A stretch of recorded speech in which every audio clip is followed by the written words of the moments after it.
Charles-Henri Gallois, vous évoquez également la question de la gestion des finances publiques. Est-ce que l'Union européenne a un rôle positif sur les États membres en matière de gestion des finances publiques ?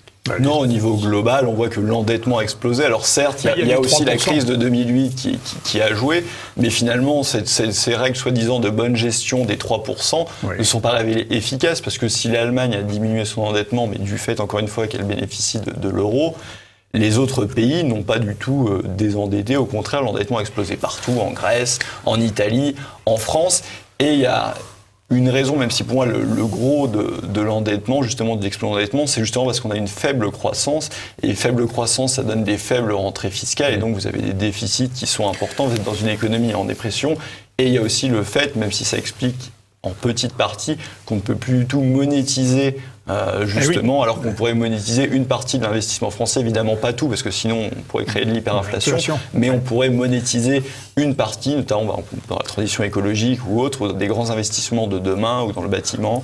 On pourrait faire ça alors que c'est interdit par l'article 123 du TFUE qui interdit aux banques centrales de prêter directement aux États.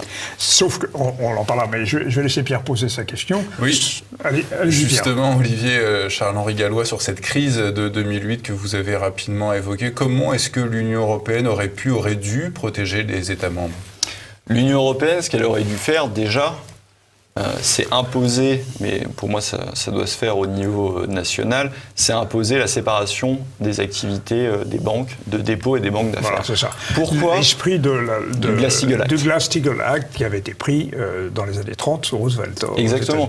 Parce que là, on est dans une sorte de système complètement fou et d'aléa moral, en fait, où les banques privées les banques commerciales peuvent se servir des dépôts des épargnants pour aller sur les marchés financiers. Et comme l'État doit garantir les dépôts, si les choix de placement sont hasardeux et que la banque est en état de faire faillite, c'est l'État qui va venir justement en dernier ressort sauver. Donc en fait, ils sont gagnants en tous les coups. C'est la privatisation des profits et au contraire la socialisation des pertes. Mais l'Union européenne, non seulement n'a pas fait ça, mais a fait pire, puisqu'il y a une directive qui a été passée, qui est la directive dite du bail-in, qui veut dire qu'en cas de crise majeure financière, pour protéger les établissements bancaires, là, on ne va plus demander à l'État d'intervenir, mais l'État, c'est aussi les contribuables. Là, on va carrément pouvoir piquer directement sur les comptes des personnes, si vous êtes dans n'importe quelle grande banque et que cette banque fait faillite.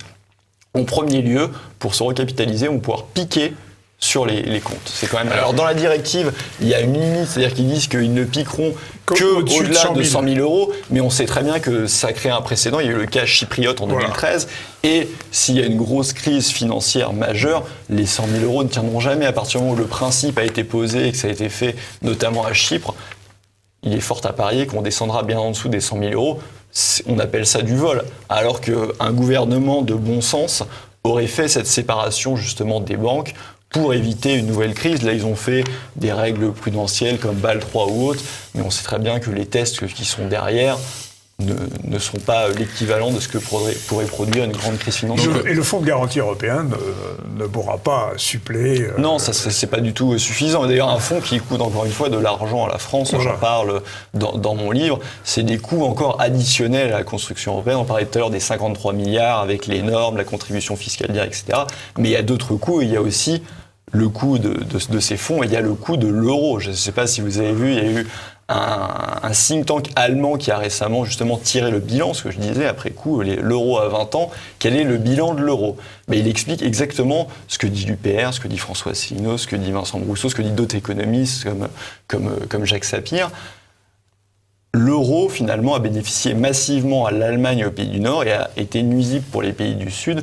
Pour la France, c'est 374 milliards d'euros sur une seule année, sur l'année 2017, parce que le coût va en grandissant. Puis comme vous avez fixé les parités, vous êtes de moins en moins compétitif, alors que vous auriez besoin de déprécier la monnaie. Sur l'année 2017, quand on regarde cette étude, c'est 374 milliards, le coût de l'euro pour l'économie française. C'est absolument colossal. Et, pardon Pierre, mais il y avait une question qu'on avait laissée en suspens, que vous aviez évoquée, c'est le fait que théoriquement, la BCE ne peut pas financer les déficits publics, n'est-ce pas ? Oui. C'est interdit par les traités. Or, Vincent Brousseau à cette même place, a démontré que le quantitative easing, les facilités monétaires, contribuent en réalité à financer les déficits publics. En partie, parce que ça fait, en rachetant massivement des obligations d'État, ça fait baisser le taux d'intérêt. Mais c'est indirectement, c'est pas un prêt direct des banques centrales aux États. Mais c'est quand même un viol des traités. C'est pas un viol des traités, justement. C'est un détournement, mais ce n'est pas un viol. Légalement, si on lit les textes, ils ont juste contourné la chose, mais c'est pas un viol des traités. D'accord. Donc c'est une manœuvre, finalement, comme il y en a tant au sein même de l'eurocratie. Oui, exactement. De toute façon, c'est vrai que le grand problème qu'il y a, c'est que si un gouvernement, mettons, qui n'est pas favorable à cette politique-là, viole les traités, il va directement être poursuivi par la Cour de justice de l'Union européenne, alors que quand les européistes, entre eux, s'arrangent avec les règles, il n'y a aucun État qui va les poursuivre devant la Cour de justice de l'Union européenne, qui elle-même fait de la politique, de toute façon, et appliquerait dans un cas les sanctions et n'appliquerait pas dans l'autre. On ne peut pas parler d'une Cour indépendante.